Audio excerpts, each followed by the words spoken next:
Nice quarter for Wemby against the Lakers. 25 in the first. Some people thought he should have gone for 100. Get a nice little cardboard sign. Have to say 100 on it. Would have been cool. 40 in the game, which he only played 26 minutes. Okay. Danny, your reaction? So I'm not terribly interested in is he already a top 5 player in the world? Can he be the GOAT? Like, I think we sometimes rush to the finish line on this stuff. We've all been watching basketball our whole lives. I love basketball, the sport, dearly. And I like that he is a one of one. Like that I have never seen a talent like his. And obviously that is partly just a size thing and a God's gift and genetics thing. But it's also a skill set thing and it's a youth thing. Like last night's game is crazy. And I'll just run through a few real quick stats because like the fact that the same player can be all of these things is kind of amazing. He is the first player other than Steph Curry to do this, which was 25 or more points on less than 10 or fewer shots. We can only in the first quarter. In the first quarter to start a game that way. We can do this going back to 1996, 1997. So it's like a guy who's 7'7", 7'5", whatever he is, and Steph Curry are on the same list. And obviously Steph dominated by threes.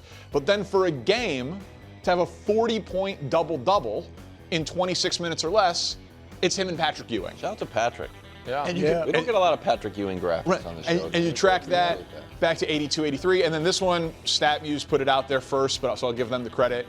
He already has more 40-point games than Duncan. This graphic I don't like.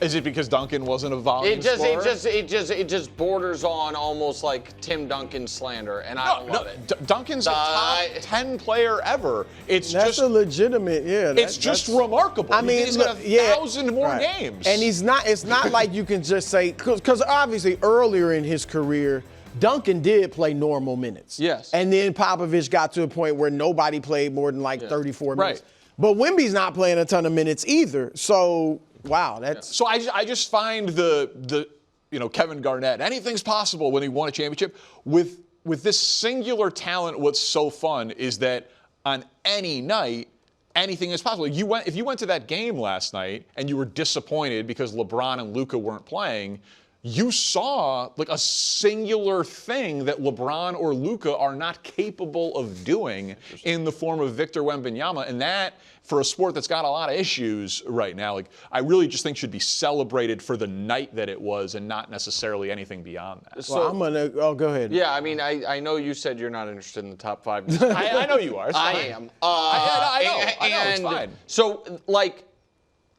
I think Redick is right. Mm-hmm. And I think he's 5th. And that also speaks to me to the importance of their chance to win a championship right now. Which I know you think they can, Brew. I think you think they can. I know you probably have the Cavs in 5 or something. Thunder over the Cavs. Thunder over Cavs. But because of what their record is, what their metrics are, their record against the Thunder this year in particular. And I think that is really important because one of my biggest hesitations in the GOAT stuff or what's the career going to be is a real anxiousness of how many prime Wemby years do we get? Yeah. He could have the longest prime of any super tall guy in league history and still a shorter prime than most of the greatest players ever. Mm-hmm. You know what? Like there's never been a guy 7'3" or above that had a crazy, 10-year excellence run, depending on how tall you believe deep down Kareem was, but I don't think he was 7'3". Not 7'3". And so I do think that I think Joker, Shea, Giannis, and this is the one people will disagree with me on, Luka are right now this moment better than him. He and Luka are obviously drastically different players, but I do think he's already, Brew, better than Ant, Steph, Cade,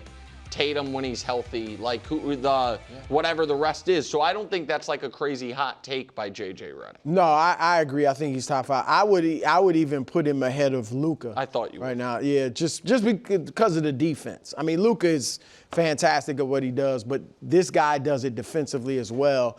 And I said earlier, Danny, like I said, they are a legitimate contender, could win the championship. And you look at their youth and you think there's no way. But Oklahoma City last year was young. And I thought that would hold them back. And then usually a team has to have a few playoff, heartbreaks. Yeah. Even OKC had a playoff loss, to Dallas the year before. But the previous youngest team to ever win it before OKC, Portland in 1978, I know I won't be here too long. No. But they had not made the playoffs before winning it that year in 1978. They had Bill Walton, who was a great big man. And also, similar to Wemby in this regard, had never seen a player in the league like Walton. Like, there had never been... as far as his pass, yes. Remember Wilt led the league in assists. Yeah, but I think Walton was a better passer. But I'm saying Walton was, in my opinion, the first ever Bill Walton, and there was nobody, and came into the league with. But it wasn't like this. No. I understand, but similar hype, by the way, because of who he was in college. Like, this is a franchise transformational guy, and he proved to be. Brew, I was like.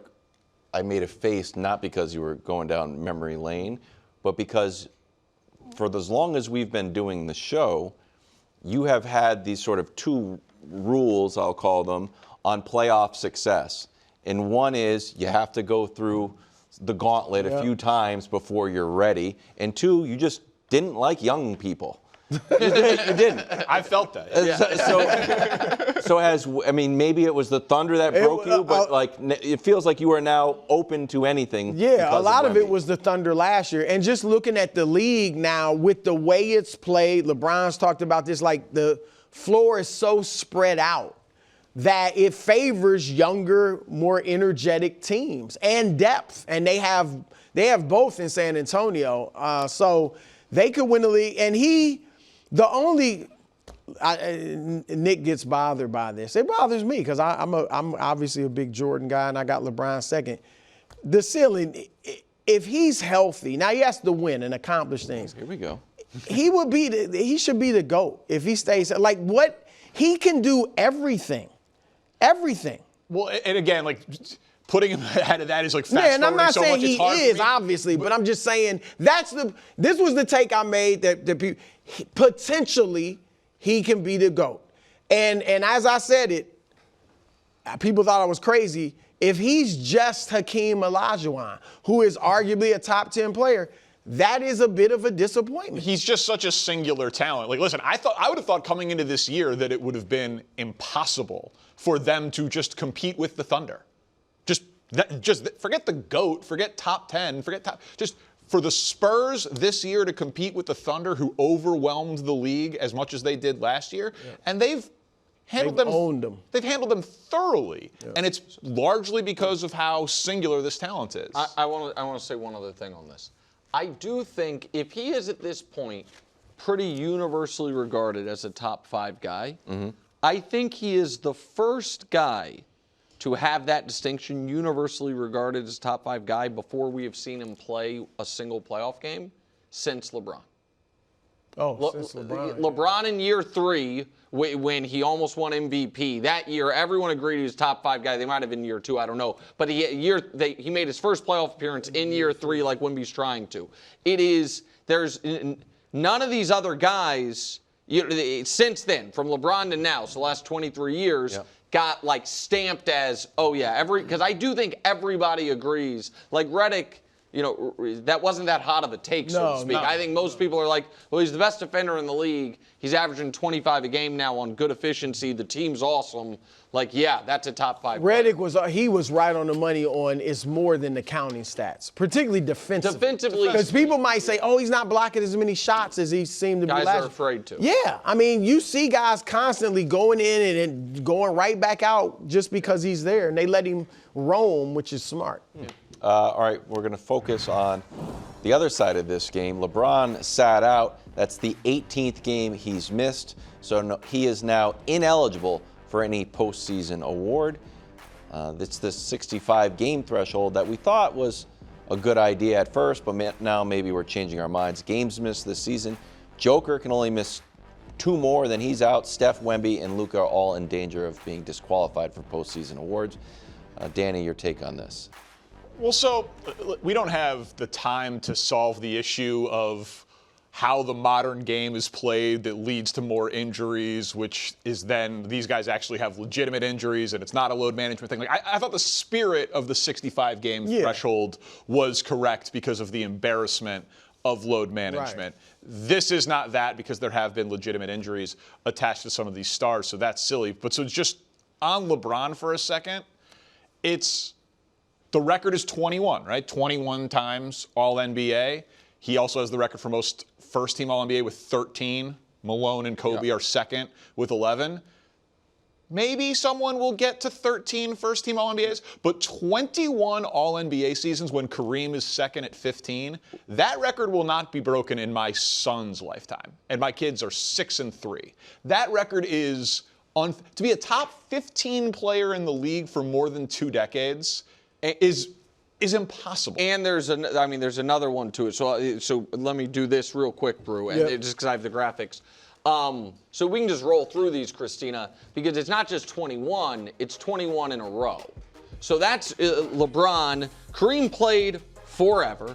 Kobe, played 20 years, but actually probably would have played longer if not for the injuries. Kobe wasn't 40, wasn't the age. But no, that is, the gap there is unbelievable. This next graphic is the other thing, to your point, 13, 11, 11.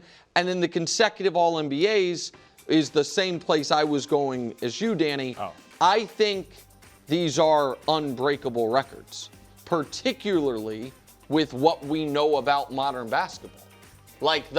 And so there it is. That's the consecutive streak. Shout out to Kobe and Karl Malone and those guys. And again, this is not a GOAT conversation because Jordan is certainly in the discussion and he's not on any of these graphics. But it is, I think this is right alongside the scoring title, which is unbreakable. These are records that will not be broken and will look like old pitching records when we look at them now from the 1900s. Wait, he threw how many complete games? Right. Well, look, he obviously won't make All-NBA now, but regardless of that, what he's doing in year 23, it's just incredible. It's so far beyond what anybody else did in year 20, 21 or anything like that. I wonder, I tend to agree with you guys as far as those records not being broken.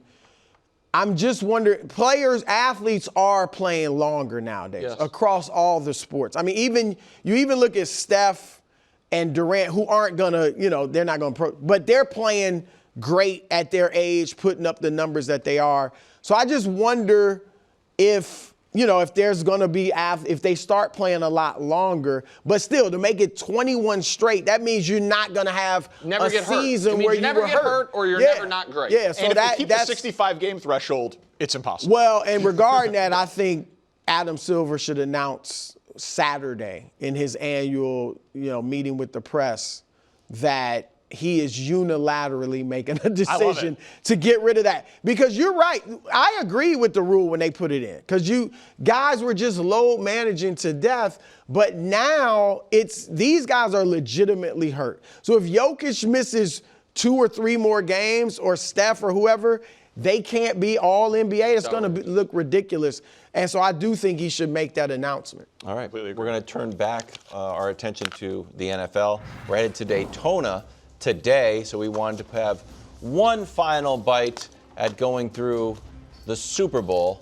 I know you're thinking, I feel like I've seen all the cool stats. Well, hold on. We have one more edition of Pack Stats featuring some cool stats. That's right. Little Super Bowl edition. Some things to kind of get us ready for the NFL offseason. Excellent. Here. Some cool NFL stats, because you guys know what else is cool? Well, we're not sure. What? Domination. Oh. Domination is the coolest. That actually is probably too cool. That is cool. Well, yesterday I thought it was an interesting conversation. How are we going to remember the New England Patriots? Well, so how are we going to remember the Seahawks? Maybe by being the most dominant Super Bowl champion by point differential since the greatest show on turf. I know you don't love how much I like point differential, Nick, I like but it's like a point differential, scoreboard too. Yeah. for the whole season.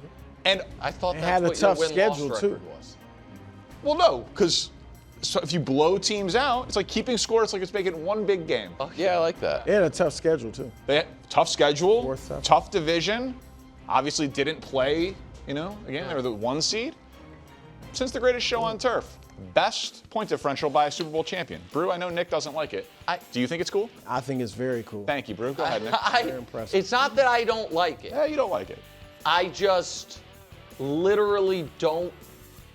And this is maybe an issue turns out I have with point differential, which I think can be instructive, but I think people pay a touch too much attention to it.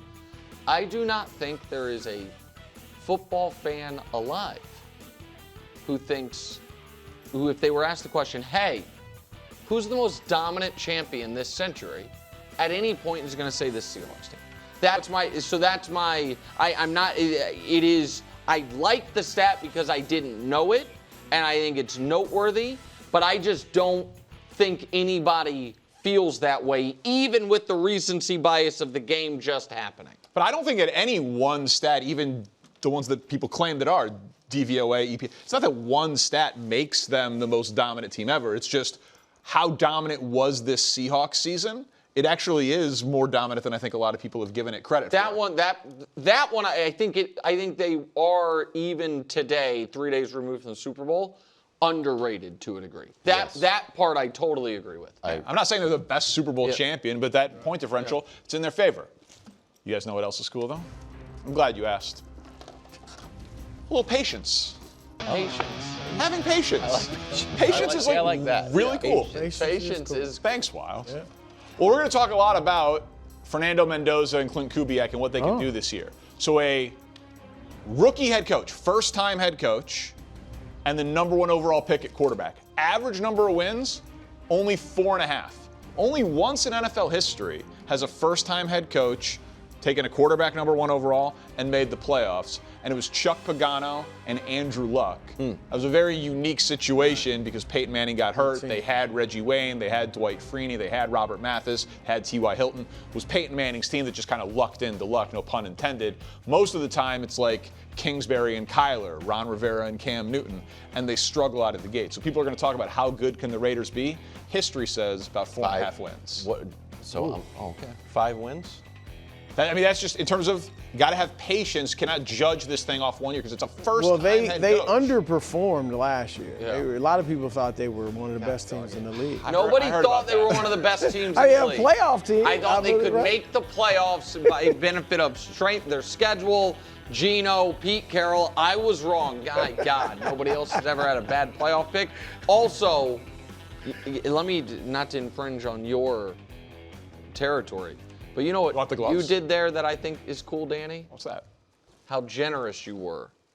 That's the nicest thing that's happened to T.Y. Hilton in years. That you're like, they had went back Marvin and looked at Harrison, Robert Mathis, Dwight Freeney, and T.Y. Hilton. He had a good season that year. I was going back and looking at Bunch of Hall of Famers. I'm just saying, like, that was Reggie Wayne. not Yeah, Marvin Reggie Wayne. Harrison. Danny, pop quick. How old is Mendoza?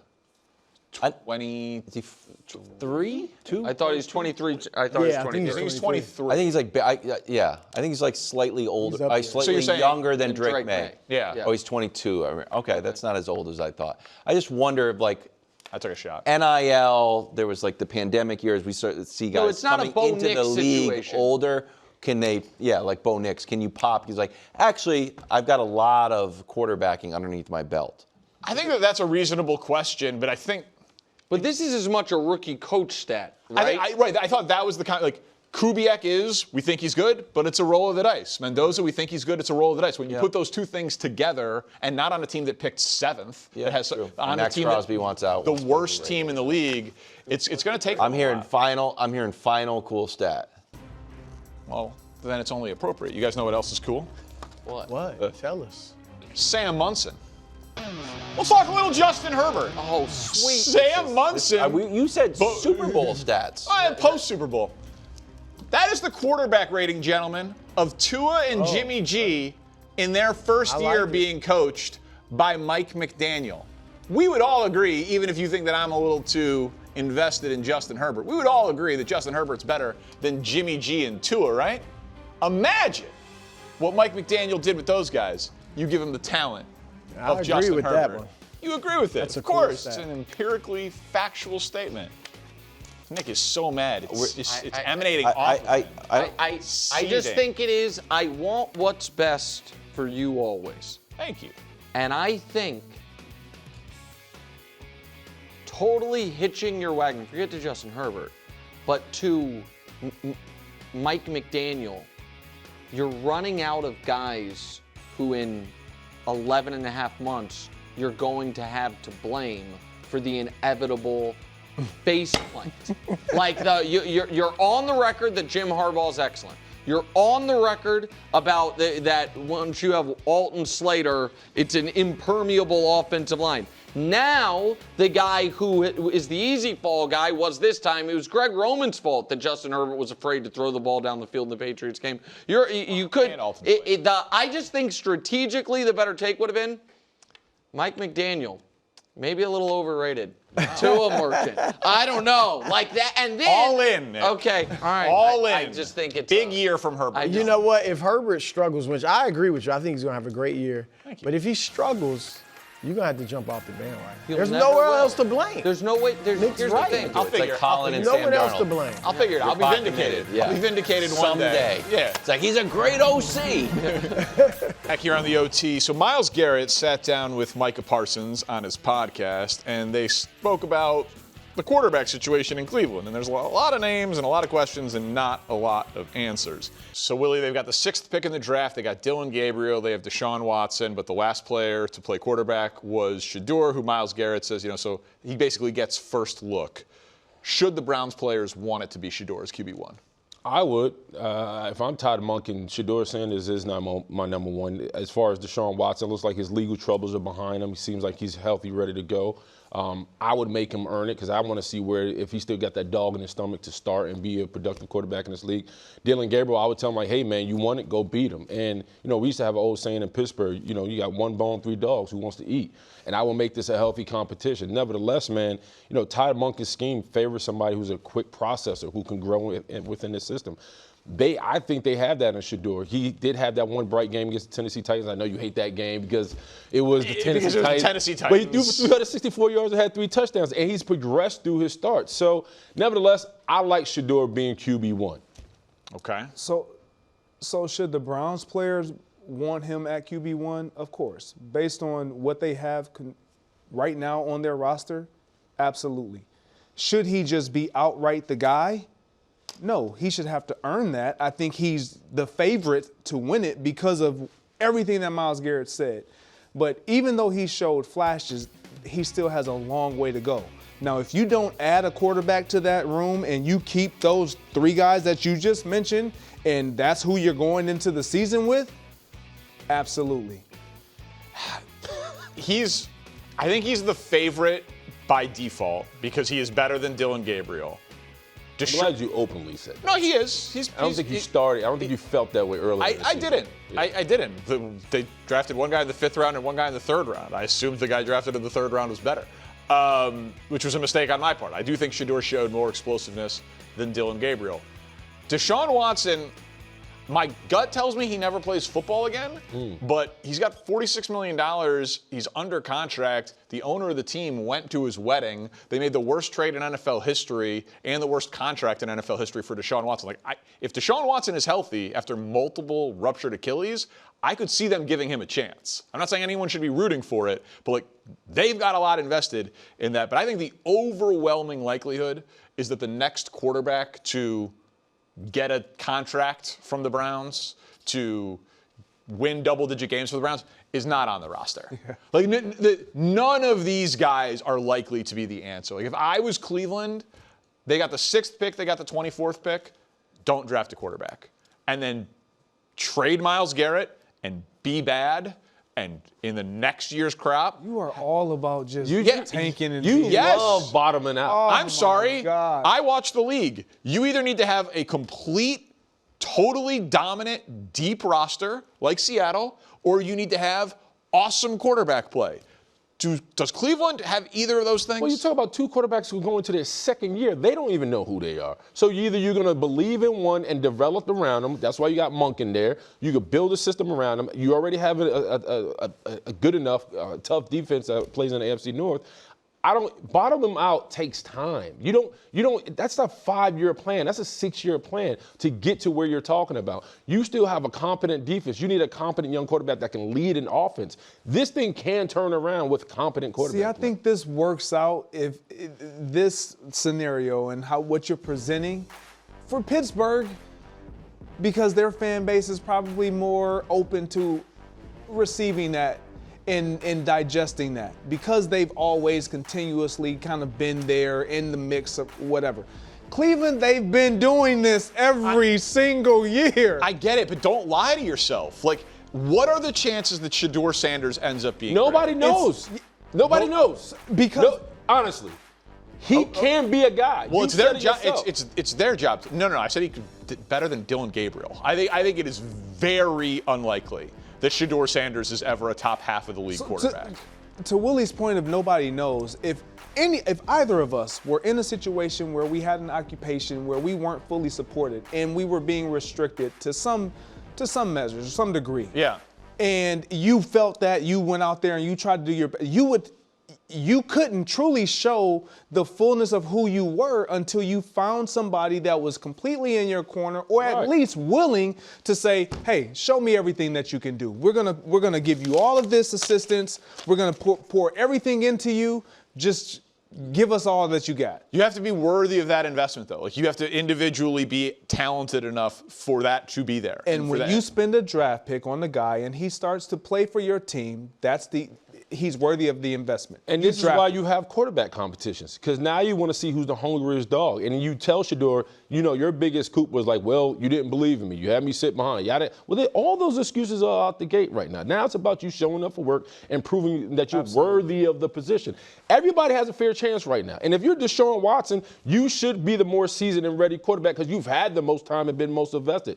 These two quarterbacks now look at him and say, hey, man, get out the way. Our time is now. I'm down for healthy competition. Shedeur, there's no more complaining. Go get it. You're our QB1. Oh, he definitely should not be gifted the quarterback job. No. He certainly has not been. No one has should be not gifted earned anything that. like that. No, sure, he's not on that level. But yeah, trade Myles Garrett, tear it down, and then build around a quarterback of the future. I'm sorry, if the quarterback's not on the roster, it's the thing to do. Well, you just brought back your defensive coordinator. I highly doubt if you trade Myles Garrett. Thanks for watching. Subscribe here to get more from the show and to check out clips from other shows on FS1.